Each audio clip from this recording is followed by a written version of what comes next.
작가의 말, 이 소설은 실패해서 다시 일어서는 한 사람의 이야기입니다. 그러나 사실은 우리 모두의 이야기이기도 합니다. 살아가다 보면 누구나 한 번쯤은 끝이라고 느끼는 순간을 맞이합니다. 모든 것이 무너지고 더는 나아갈 힘이 없을 때, 그때 우리는 어떤 선택을 하게 될까요? 아직 끝은 아닙니다. 는 그 끝에서 다시 시작한 한 남자의 조용한 기적을 그린 이야기입니다. 이민자의 삶, 자존심, 실패, 그리고 뜻밖의 은혜.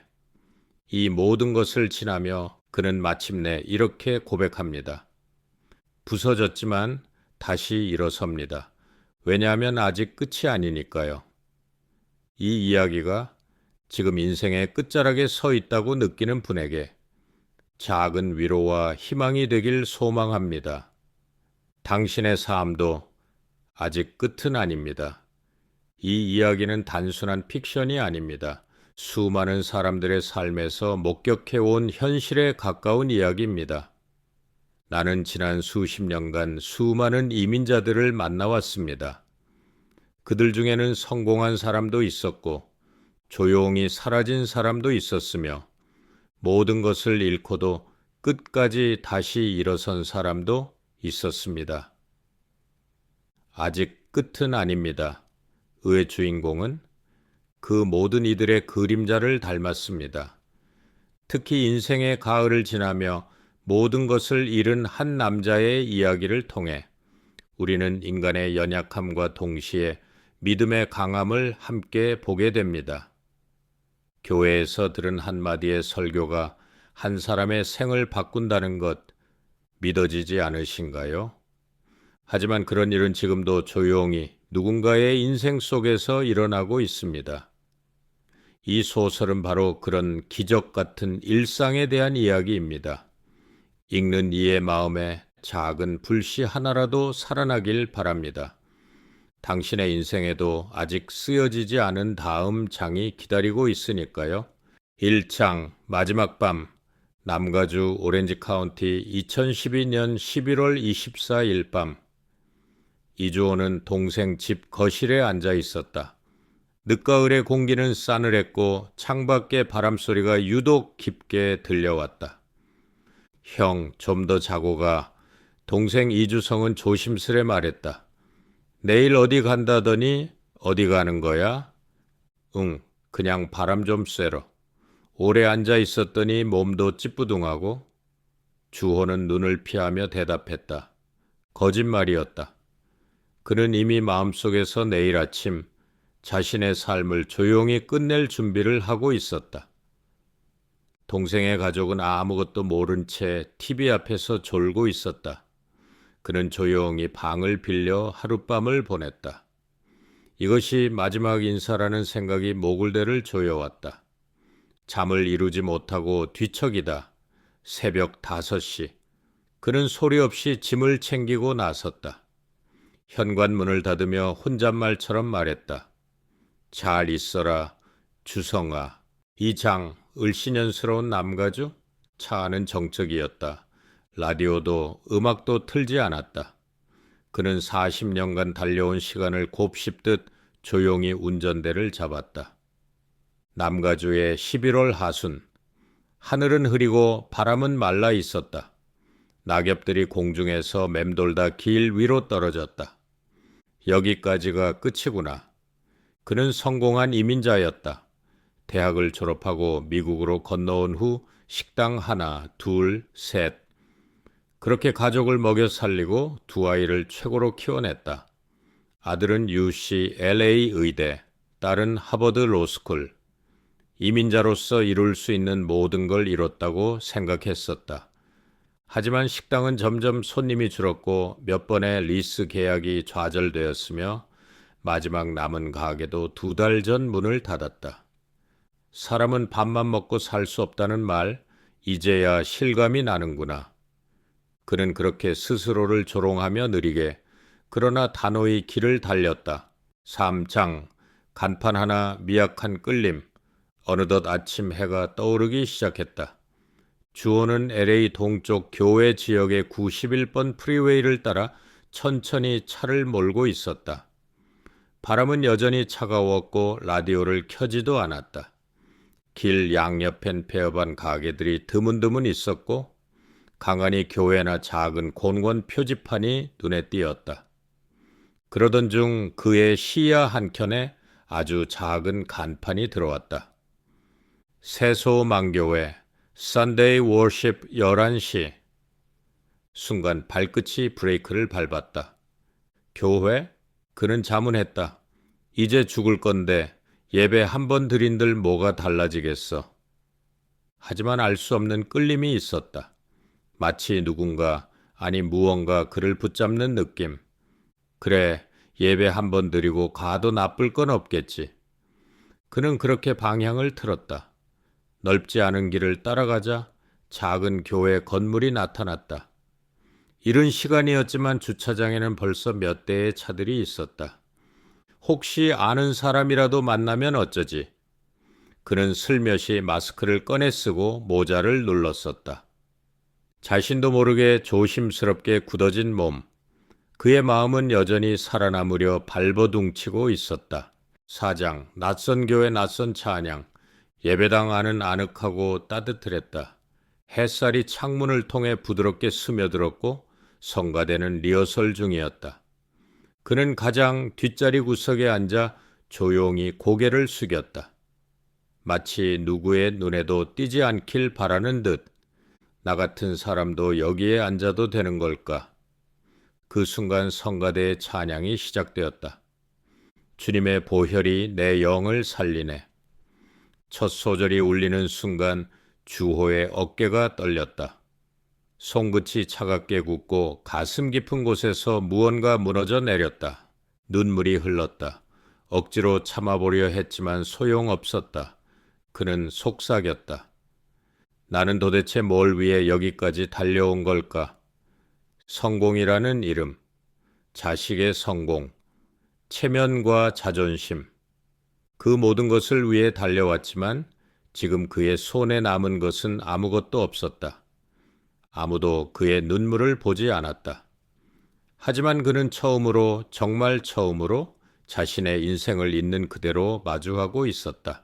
5장 설교 끝은 아닙니다. It's not over yet. 찬양이 끝나고 예배당 안은 고요해졌다. 단상 위로 한 중년의 목회자가 올라섰다. 따뜻한 미소, 정갈한 셔츠, 편안한 말투. 이주호는 마음속으로 중얼거렸다. 평범해 보이네? 나 같은 사람도 이해해 줄 수 있을까? 목사는 조용히 물을 한 모금 마신 후 마이크를 잡았다. 사랑하는 여러분, 오늘 말씀의 제목은 그는 눈을 들어 회중을 바라보며 또렷이 말했다. 끝은 아닙니다. It's not over yet. 순간 주호의 심장이 멎는 듯 했다. 그 한 문장이 자신을 향한 칼날 같았다. 어떤 분은 지금 이 자리에 앉아 자신의 인생이 끝났다고 느끼고 계실지도 모릅니다. 가정이 무너졌고 일터가 사라졌고 몸과 마음이 지쳤고 심지어 하나님마저 내 곁에 없다고 느낄 수 있습니다. 목사는 천천히 말을 이었다. 하지만 여러분, 그 끝이 하나님의 시작일 수 있습니다. 당신이 무너졌다고 느끼는 바로 그 자리에서 하나님은 조용히 당신을 붙잡고 계십니다. 주호는 고개를 숙인 채 두 손을 꼭 쥐었다. 하나님은 이렇게 말씀하십니다. 나는 너를 포기하지 않았다. 그리고 오늘 당신을 이 자리에 앉히셨습니다. 우연처럼 보이는 이 순간이 사실은 은혜의 시작입니다. 예배당 안은 적막했다. 그러나 그 침묵은 깊은 울림이었고 주호의 가슴에는 말할 수 없는 열기와 눈물이 맴돌고 있었다. 6장 눈물의 기도. 예배는 이어졌다. 회중은 찬송가를 따라 부르고 주호는 조용히 입을 다문 채 내면 깊은 곳으로 기도를 쌓기 시작했다. 하나님, 정말 끝이 아니란 말씀이 맞다면 지금 이 절망에서 저를 꺼내주세요. 그는 처음으로 정직하게 기도했다. 성공을 위해 기도하던 그 옛날의 기도와는 다른 그저 존재 자체를 내어놓는 간절한 외침이었다. 한 번만 다시 일어설 기회를 주세요. 아무도 몰라도 괜찮습니다. 그저 제가 저 자신을 포기하지 않도록만 해주세요. 그때 누군가 조용히 그의 어깨를 두드렸다. 예배를 마친 담임 목사였다. 처음 오셨죠? 뒷자리에 앉으셔서 많이 울고 계시길래 혹시 괜찮으시면 잠시 이야기 나눌 수 있을까요? 주호는 말없이 고개를 끄덕였다. 마음의 문이 아주 작게 그러나 분명히 열리고 있었다. 7장 차 안의 침묵. 예배당 문을 나서자 겨울 햇살이 부드럽게 쏟아졌다. 그러나 주호의 마음엔 여전히 묵직한 침묵이 내려앉아 있었다. 그는 고개를 숙인 채 주차장으로 걸어갔다. 차 안으로 들어가 문을 닫고 시동을 켰지만 한참 동안 움직이지 않았다. 운전석에 앉은 그는 그대로 손을 핸들에 올려놓고 한동안 아무 말도 아무 생각도 하지 못했다. 끝은 아닙니다. 그 말이 가슴속에서 반복되었다. 정말일까? 정말 끝이 아닐까? 고개를 들었다. 앞 유리에 성가대의 찬양 가사가 남은 듯했다. 주님의 보혈이 내 영을 살리네. 그 순간 그는 처음으로 살아야겠다는 생각을 했다. 죽는 것도 용기지만 사는 것도 용기야. 그는 핸들을 단단히 붙잡았다. 그래, 끝이 아니라고 말씀하셨으니 다시 해보자. 그의 눈에서 다시 한 방울의 눈물이 흘렀다. 그러나 이번엔 절망의 눈물이 아니었다. 결단의 눈물이었다. 8장, 결심, 다시 일어서다. 수개월이 흘렀다. 겨울이 지나고 남가주의 봄 기운이 느껴질 무렵 이주호는 다시 사람들과 연락을 하기 시작했다. 그동안 그는 조용히 교회를 다녔고 매주 예배당 뒷자리에서 말씀을 들으며 마음을 다잡았다. 하루는 오랜 친구인 박선구에게 이메일을 보냈다. 그는 서울 동대문에서 30년째 의류 도매업을 하는 친구였다. 유학 시절부터 알고 지낸 사이였지만 바쁜 삶에 서로 연락이 끊긴 지 오래였다. 며칠 후 예상치 않게 바로 전화가 왔다. 주호야, 네가 다시 나한테 연락할 줄은 몰랐다. 박성우의 목소리는 여전했다. 지금 상황은 어떤데? 잠시 침묵이 흘렀다. 주호는 천천히 숨김없이 자신의 상황을 이야기했다. 가게는 다 접었어. 손에 든 것도 없고 다시 뭔가를 해야겠는데 이제는 몸도 예전 같지 않네. 그래도 다시 살아보려고. 한참을 듣고 있던 선구가 말했다. 네가 의류 쪽은 잘 모르잖아. 하지만 거래처 관리나 유통은 그동안 해온 식당 운영과 다르지 않아. 내가 몇 가지 제품을 골라서 보내줄게. LA에 의류도매 바이어들 많잖아. 한번 뛰어봐. 그 말이 끝나자마자 주호는 눈앞에 새로운 길이 열리는 것을 느꼈다. 오랜만에 가슴 깊이 뜨거운 피가 도는 느낌. 며칠 후 한국에서 첫 박스가 도착했다. 남성 캐주얼 셔츠와 간절기용 자켓들. 가격도 괜찮았고 디자인도 미국 스타일과 잘 어울렸다. 그는 그 옷들을 차에 싣고 한인타운과 다운타운 LA의 도매상들을 직접 찾아다녔다. 문전박대도 있었고 거절도 많았지만 어느 날 한 상점 주인이 말했다. 이거 깔끔하네요. 한번 몇 벌 드려볼게요. 대신 가격은 조금만 낮춰줘요. 그날 밤 그는 혼자 차 안에서 웃었다. 처음으로 다시 고객을 얻었다는 사실에 작은 기쁨이 파도처럼 밀려왔다. 살 수 있다. 살아도 되겠다. 아니, 살아야겠다. 9장 새로운 발걸음 온유의 말씀. 이주호의 새 삶은 빠르지 않았지만 분명하게 움직이고 있었다. 매일 새벽 그는 샘플 가방을 들고 LA 도매가를 돌았다. 다운타운, 한인타운, 가끔은 오렌지 카운티의 작은 매장까지. 가게 주인들은 말이 없었고 많은 사람들은 그를 무시했다. 하지만 주호는 묵묵히 다시 시작했다. 이 옷은 한국에서 직수입했고 원단이 튼튼해요. 디자인도 간결하고 가격 경쟁력 있습니다. 어느 날 한중년 여성 바이어가 물었다. 이거 어떤 브랜드예요?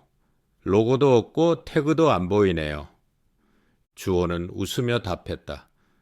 브랜드는 아직 없어요. 대신 이걸 한 장씩 넣어드리고 있어요. 그는 옷더미에서 작은 종이 쪽지를 꺼내 그녀에게 건넸다. 하얀 카드에는 이렇게 적혀 있었다. It's not over yet. 끝이 아닙니다. 여인은 쪽지를 조용히 바라보다가 고개를 끄덕였다. 요즘 나한테 딱 필요한 말이네. 그날 그녀는 2박스를 주문했다. 주호는 말없이 고개를 숙이며 감사 인사를 했다. 작은 거래, 작은 매출, 작은 고객. 그러나 그 속에서 그는 자신이 다시 살고 있다는 것을 느꼈다. 주일이면 여전히 교회 뒷자리에 앉아 있었다. 가끔은 목회자의 설교를 옮겨 작은 메모로 만들고 고객들에게 전하는 옷 사이에 함께 넣었다. 그는 이제 더 이상 성공한 이민자도 아니고 사업 실패자도 아니었다. 그는 단지 하나님의 말씀 위에 서서 매일을 살아가는 사람이었다. 10장 에필로그. 그해 말 이주호는 딸에게서 편지를 한 통 받았다. 뉴욕에서 바쁘게 살던 딸이 손으로 꾹꾹 눌러 쓴 편지였다. 아빠, 가끔 엄마가 살아계셨다면 지금 아빠를 보며 뭐라고 하셨을까 생각해요. 저는 지금의 아빠가 더 자랑스러워요. 큰 식당도, 번듯한 가게도 없이 작은 옷박스 하나 들고 다니시지만 그래도 매일매일 걸어가시는 아빠의 모습이 제게는 가장 큰 믿음이에요. It's not over yet. 저도 그렇게 살게요. 사랑해요. 그는 한참을 편지를 붙든 채 앉아 있었다. 눈물은 조용히 흘렀지만 슬픔의 눈물이 아니었다.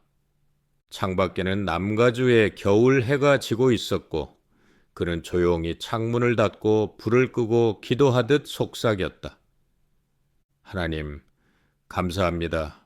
이렇게 다시 살게 해주셔서. 그는 알고 있었다. 완벽하지 않은 삶, 때로는 여전히 고단한 하루. 하지만 broken rise, broken dreams. But even broken I rise. Because it's not over yet. 그는 다시 살아가고 있었다. 끝. All characters, names, and locations in this novel are fictional. Any resemblance to real people or places is purely coincidental. I hope this story offers even a small comfort and encouragement to someone walking their journey of